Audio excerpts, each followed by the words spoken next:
Hello friends, नमस्कार। तो कैसे हैं आप? उम्मीद है आप सब बहुत ही अच्छे होंगे और आपकी पढ़ाई बहुत बेहतरीन तरीके से चल रही होगी। कल हम लोगों ने हिस्ट्री में समझा था कि क्या मोहनजोदड़ो एक नियोजित शहरी केंद्र है। उसके लिए हम लोग मोहनजोदड़ो को देखें कि भाई वहां की बस्तियां किस प्रकार से थी। उसमें हम लोगों ने जाना कि बस्ती दो प्रकार से थी भाई, एक ऊपरी बस्ती थी और एक निचला शहर था। ठीक, ऊपरी बस्ती और निचला बस्ती को देखा कि भाई इसको दुर्ग कहते हैं, इसको निचला शहर कहते हैं। यहाँ पर उच्च वर्ग के लोग और निम्न वर्ग के लोग अपने आप को अलग दिखाने के लिए ऐसा किए होंगे, ये अनुमान है। ठीक है बात।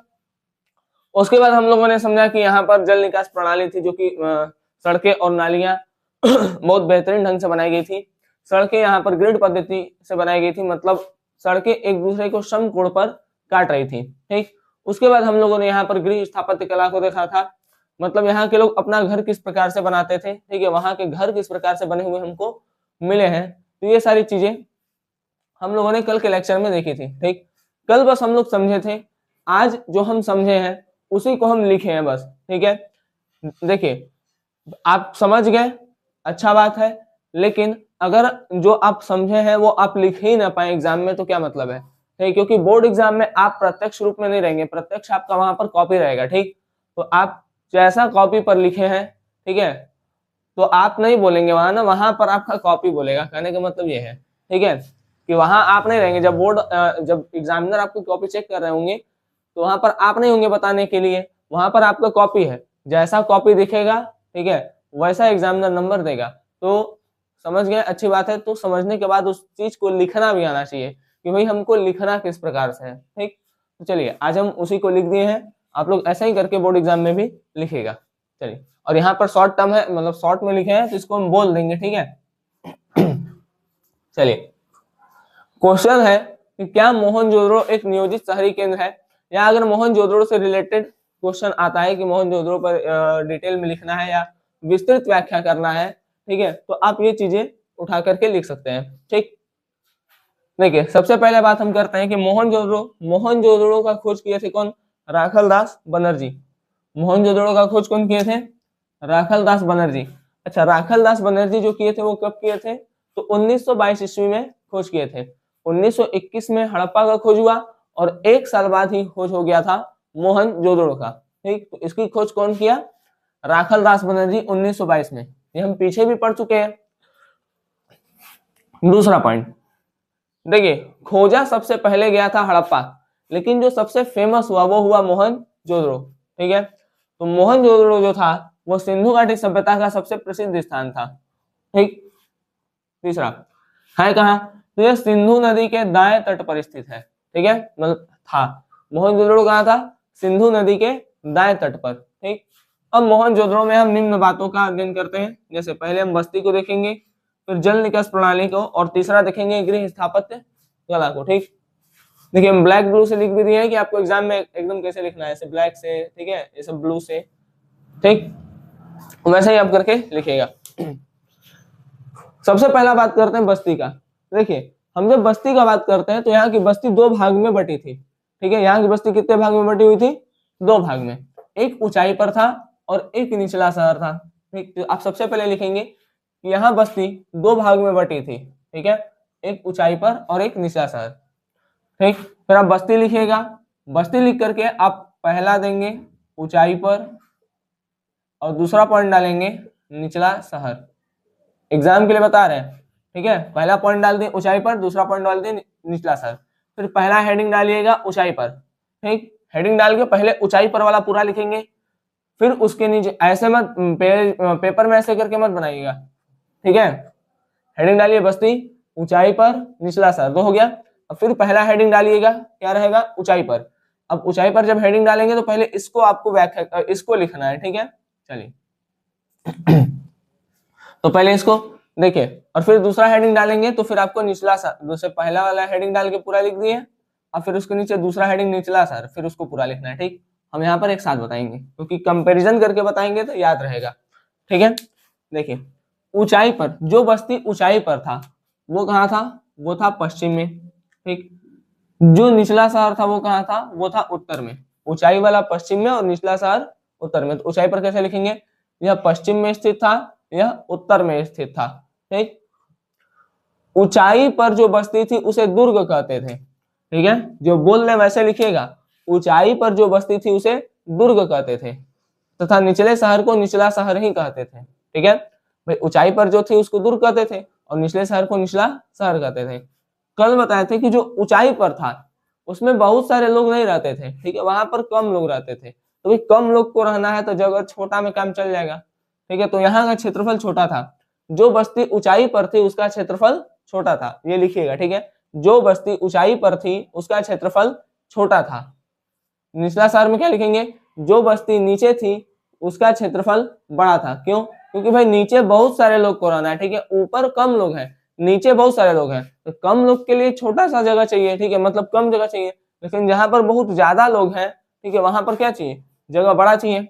अच्छा, ऐसा छोटा बड़ा क्यों?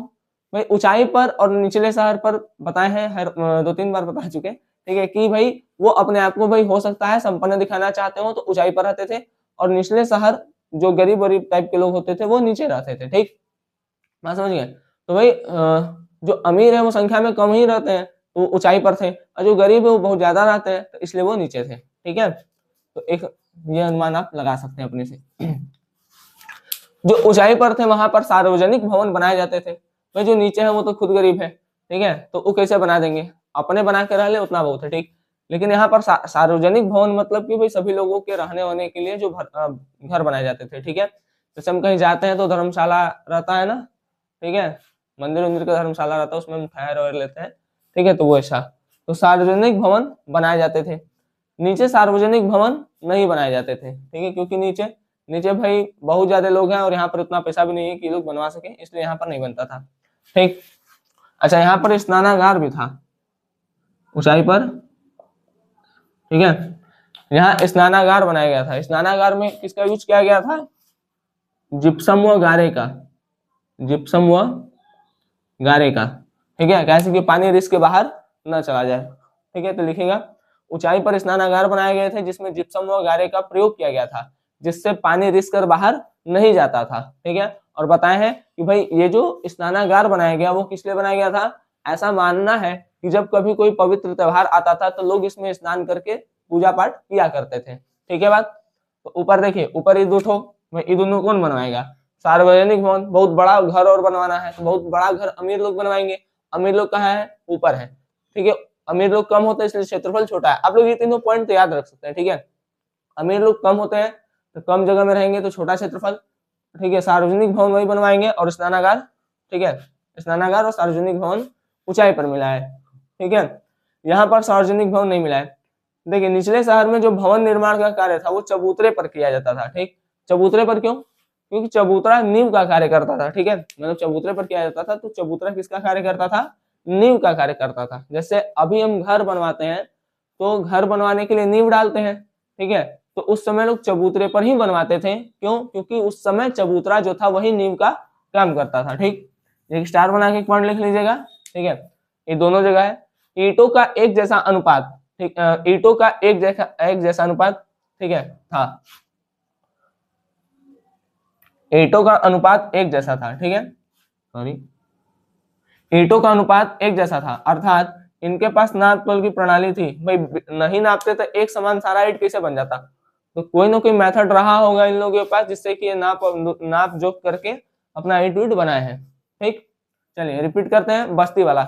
ठीक है, मोहनजोदड़ो वाला बात समझ में आ गया। मोहनजोदड़ो का खोज कौन किया था, राखालदास बनर्जी। कब किए थे, 1922 में। ठीक है, अच्छा, मोहनजोदड़ो को कहते क्या है, तो मृतकों का टीला। ठीक है, इसको क्या कहते हैं, मृतकों का टीला। यहाँ लिख दे, इसको क्या कहते हैं, मृतकों का टीला। मुख्य केंद्र में आप लोग पढ़े होंगे। ठीक है, खोज कौन किया, राखालदास बनर्जी। सिंधु घाटी सभ्यता का सबसे प्रसिद्ध जगह मोहनजोदड़ो। ठीक है, कहाँ पाया गया है, कहाँ था, स्थित था, सिंधु नदी के दाएं तट पर। ठीक, अब देखिए 3 बात और, बस्ती, जल निकास प्रणाली और गृह स्थापत्य कला। बस्ती 2 भाग में बटी थी, ऊपरी बस्ती और निचला शहर। ऊपरी बस्ती पश्चिम में, निचला शहर उत्तर में। ठीक, ऊपरी बस्ती को दुर्ग कहते थे, निचला शहर को निचला शहर कहते थे। ठीक, तीसरा पॉइंट देखिए, ऊपरी जो बस्ती थी उसका क्षेत्रफल बड़ा था और निचले शहर का, सॉरी, ऊपरी बस्ती का क्षेत्रफल कम था और निचले शहर का क्षेत्रफल बड़ा था। कारण बताएं, भाई ऊपर उच्च वर्ग के लोग हैं, अधिक संपन्न लोग हैं, तो संपन्न लोग संख्या में कम होते हैं तो उनको कम एरिया चाहिए। गरीब लोग बहुत ज्यादा होते हैं तो ज्यादा एरिया चाहिए। ठीक है, तो जो ऊपरी बस्ती थी वहां का क्षेत्रफल कम था और नीचे जो बस्ती थी वहां का क्षेत्रफल बड़ा था। अब भाई वो उच्च है तो वही बनवाएंगे, ठीक है, गरीब लोग तो बनवाएंगे नहीं। तो जो सार्वजनिक भवन था वो ऊपरी बस्ती में देखने को मिला है। ठीक है, निचली बस्ती में सार्वजनिक भवन नहीं बनवाए जाते थे। ठीक, स्नानागार ऊपर मतलब ऊपरी बस्ती में। ठीक है, और इस स्नानागार में जो यूज होता था वो जिप्सम और गारे का यूज होता था। ठीक है, क्या अनुमान है इसके पीछे? इसके पीछे अनुमान लगाया जाता है कि भाई यहाँ पर लोग क्या करते होंगे, कोई पवित्र त्योहार आने पर पूजा पाठ करते होंगे इसमें स्नान करने के बाद। ठीक है, अच्छा, नीचे वाली बस्ती में जो घर बनाया जाता था वो चबूतरे पर बनाया जाता था। ठीक है, कहाँ बनाया जाता था? चबूतरे पर। चबूतरा किसका काम करता था? तो चबूतरा नींव का कार्य करता था। ठीक है ना। लास्ट, ईंट का एक जैसा नाप, मतलब ईंट का जो अनुपात है वो एक जैसा था। अब सारे ईंट अगर एक जैसे बन रहे हैं, ठीक है, जितना बड़ा पहला ईंट उतना बड़ा दूसरा, उतना ही बड़ा तीसरा, तो इससे इस बात का पता चलता है या इस बात की पुष्टि होती है कि जो सारे ईंट हैं, ठीक है, मतलब जितने भी ईंटें हैं ना, उनको किसी न किसी तरीके से नाप वाप करके बनाया गया है। ठीक है, तो ईंटों का अनुपात एक जैसा था, अर्थात इनके पास कोई नाप तोल की प्रणाली थी रही होगी। ठीक है, चलिए अब यहाँ पर हेडिंग है जल निकास प्रणाली, शायद चमक रहा हो यहाँ पर, तो हेडिंग डाल लीजिएगा जल निकास प्रणाली। मतलब मोहनजोदड़ो में जो पानी को निकालने की व्यवस्था थी वो किस प्रकार से थी? जल मतलब जल, निकास मतलब निकालना, प्रणाली मतलब मेथड क्या था या किस व्यवस्था से निकालते थे। ठीक है, देखिए, तो सड़क के दोनों ओर क्या थी? नालियां थी, तथा यह नालियां घरों से निकलने वाली छोटी छोटी नालियां थी। देखिए, एक मेन सड़क है, सड़क के दोनों तरफ नाली है, और ये नाली जो है वो कहाँ से निकल रही है? तो घरों से निकल रही है। ठीक है, बात समझ में आ गया? घर से निकलने वाली छोटी छोटी नाली आगे चलकर एक बड़े नाले में मिल जाती थी। देखिए, जैसे मान लीजिए एक घर ही है, एक घर ही है, एक घर ये है। ठीक है, बना दे घर। ओहो, चलिए घर बना देते हैं। एक घर ये है, ठीक है, एक घर ये है, एक घर ये है, एक घर ये है। ठीक, अब यहां से जो नालियां निकल रही हैं, ठीक है, यहां से क्या निकल रही हैं? यहां से नालियां निकल रही हैं। ठीक है, यहां से नाली निकल रही है। ये घरों से निकलने वाली छोटी छोटी नालियां हैं और ये एक बड़ी नाली है। तो छोटी छोटी नाली आगे जाकर के एक बड़ी नाली में मिल जाती थी। ठीक है, अब फिगर बना सकते हैं, फिगर बनाएंगे थोड़ा सा और अच्छा लगेगा कॉपी आपका। ठीक, सड़कें व नालियां ग्रिड पद्धति पर बनाई जाती थी। ग्रिड पद्धति मतलब कि सड़कें और नालियां दोनों एक दूसरे को समकोण पर काटती थी। जो सड़कें बनाई जाती थी, सड़कें एक दूसरे को समकोण, देखिए ऐसे, यहाँ पर देखेंगे तो ये 90 डिग्री का एंगल बनेगा। ठीक है, यही ना 90 डिग्री। ठीक है, तो देखिए, तो सड़कें और सड़कें जो थी एक दूसरे को 90 डिग्री पर काटती थी।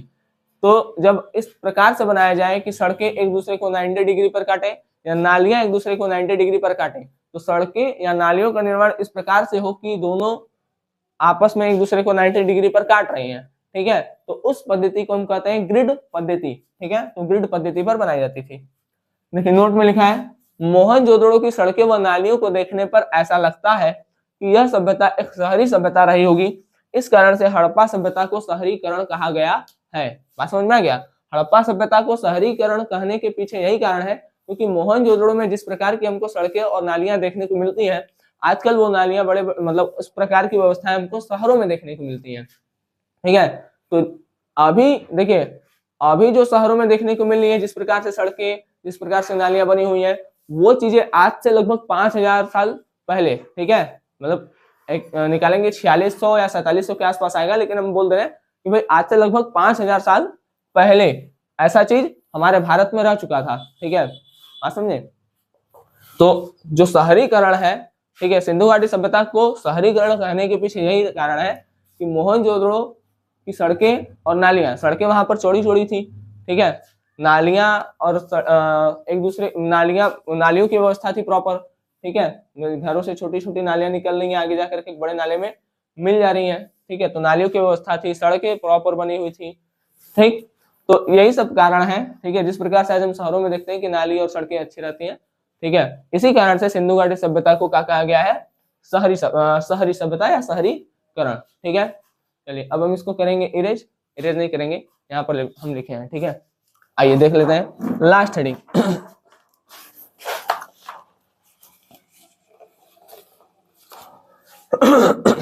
देखिए ये लास्ट है, दिख रहा है, एक मिनट चेक कर लेते हैं। देखिए ये लास्ट है, गृह स्थापत्य कला। गृह स्थापत्य कला में देखिए निचले शहर में आवासीय घर बनाए जाते थे। आवासीय घर मतलब रहने वाले, जहां पर लोग रहते थे, मैं रहते ऊपर भी थे लेकिन उतने लोग नहीं थे, ठीक है। तो ऊपर सार्वजनिक भवन भी था और बहुत कम था जो यहाँ पर लोग रहते थे, लेकिन निचले शहर में केवल क्या है आपका आवासीय घर। आवासीय घर मतलब जहां पर लोग रहते हैं, ठीक। अब घर कैसा होता था, तो देखिए घर के बीच में आंगन, जैसे मान लीजिए ये घर है, ठीक है, ये क्या है, ये क्या है, वो पटांग बन रहा है, चलिए कोई बात नहीं, ठीक है, ठीक है, ये घर है, तो घर के चारों ओर ऐसे कमरा होता था, ठीक है, ये रूम है, घर के चारों ओर कमरा है और बीच में आपका आंगन है, बीच में आंगन है। तो इस तरीके से तो घर के बीच में आंगन होता था और चारों ओर कमरा होता था, चारों ओर कमरा होता था, ठीक। ये एकांतता को महत्व देते थे, ठीक है, मतलब ये चाहते थे कि भाई शांति कायम रहे, शांति बना रहे, एकांत में रहे, ठीक है, एकांतता को महत्व देते थे। इस बात का पता कैसे चला है, मतलब पता क्या चला है, देखिए थोड़ा अनुमान लगाया गया है। नीचे घर में खिड़कियां नहीं होती थी। अब भाई नीचे घर में खिड़कियां नहीं है मतलब बाहर का शोर शराबा अंदर नहीं आएगा, ठीक है। तो इससे हम अनुमान लगा सकते हैं कि भाई क्योंकि उस समय देखिए गाड़ी वाड़ी नहीं था ना कि कोई हॉर्न मारेगा तो नीचे शोर शराबा आएगा, ठीक है, गाड़ी नहीं था, ठीक है, बैलगाड़ी था, ठीक है, तो बैलगाड़ी से कितना ही आवाज हो जाएगा, ठीक है। तो यही सब मतलब इससे हमको लगता है, ठीक है, कि भाई वो लोग मतलब यही कारण रहा होगा कि लोग एकांतता को महत्व देते हैं, ऐसा लिखा गया होगा इस कारण से, ठीक है। हमको ऐसा लगता है कि भाई नीचे घर में खिड़कियां नहीं थी, ठीक है, इससे अनुमान लगाते हैं कि भाई ये लोग एकांतता को महत्व देते हैं, ठीक है। बाकी आप लोग का क्या राय है, आप लोग जरूर बताइएगा।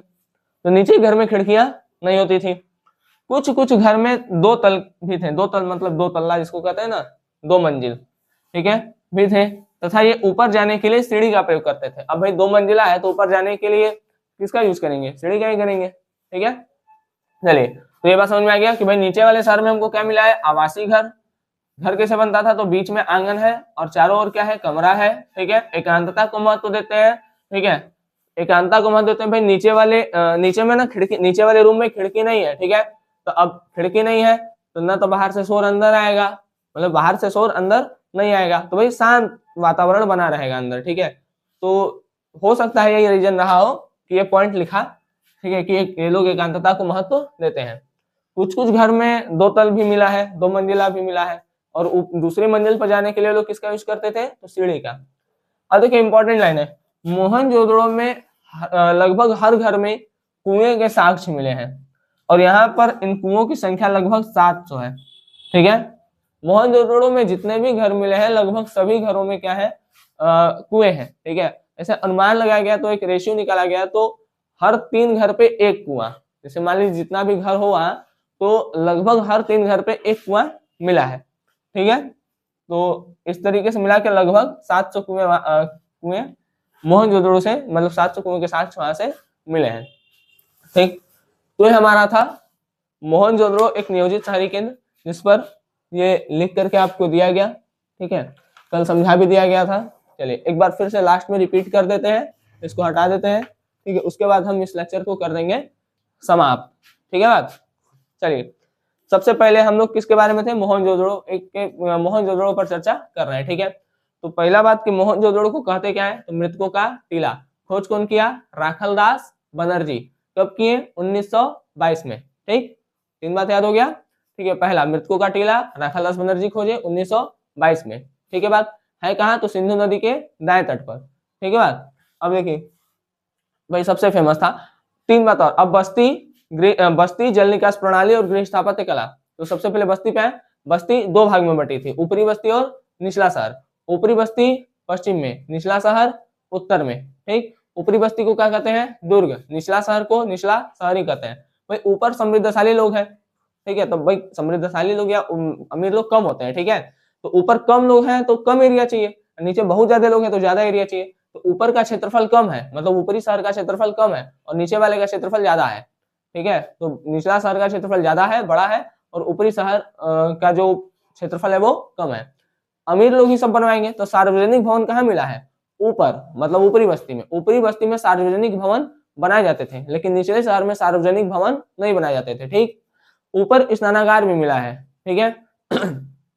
आते हैं निचला शहर पे, ठीक है। निचला शहर में जो भवन निर्माण का काम होता था वो चबूतरा बना के होता था। ठीक, अब देखिए ये दोनों के लिए पॉइंट, ईंटों का अनुपात एक जैसा था, इससे पता चलता है कि ये लोग नाप तोल की प्रणाली जानते थे। ठीक, ये बात हो गया। अब आते हैं जल निकास प्रणाली पर। जल निकास प्रणाली में हम क्या समझते हैं? देखिए यहाँ की जो मोहनजोदड़ो में जो घर था, तो घरों से कई छोटी छोटी नालियां निकलती थी और वो जाकर के एक बड़े नाले में मिल जाती थी, और यहाँ पर सड़कें भी ग्रिड पद्धति पर बनाई गई थी। ठीक है, ग्रिड पद्धति मतलब ऐसी सड़कें जो एक दूसरे को 90 डिग्री के एंगल पर काटती है। ठीक, फिर फिगर बना दीजिएगा। मोहनजोदड़ो की सड़कें और नालियों को देखने से लगता है कि ये जरूर शहरी सभ्यता रही हो, मतलब मोहनजोदड़ो का जो जैसे शहर में नालियां बनती हैं, सड़कें बनती हैं, उसी तरीके से मोहनजोदड़ो बनी हुई थी। इस कारण से इसको क्या कहते हैं? शहरीकरण कहते हैं। ठीक है। लास्ट हमारा क्या था? गृह स्थापत्य कला। गृह स्थापत्य कला में हम लोगों ने क्या देखा? भाई ये लोग क्या करते थे? ये लोग घर बनाते थे, तो कैसे बनाते थे? कहाँ गया? इसमें नहीं, देखिए घर बनाते थे तो भाई बीच में आंगन होता था और चारों तरफ इनका कमरा होता था। ठीक, ये लोग एकांतता को महत्व देते थे। नीचे के घरों में खिड़कियां नहीं थी, नीचे घरों में खिड़कियां नहीं रखते थे। ठीक, कोई कोई इमारत हमको दो मंजिल भी मिला है, मतलब दो तल्ला या दो मंजिल या दो तल, जो भी कहना चाहे आप कह सकते हैं। ठीक है, तो वो जो दो तल है, ठीक है, तो फर्स्ट फ्लोर से सेकंड फ्लोर पर जाने के लिए लोग किसका यूज करेंगे? सीढ़ी का। और मोहनजोदड़ो में हर एक घर से मतलब लगभग सभी घर से हमको कुएं के साक्ष्य मिले हैं, और हम अप्रॉक्स निकालते हैं तो लगभग 3 घर में एक कुआं, मतलब 3 घर से एक कुआं। ठीक है, एक एवरेज निकालते हैं तो इतना था। ठीक है, चलिए, तो उम्मीद ये चीजें आपको समझ में आ गई होंगी बहुत अच्छे तरीके से।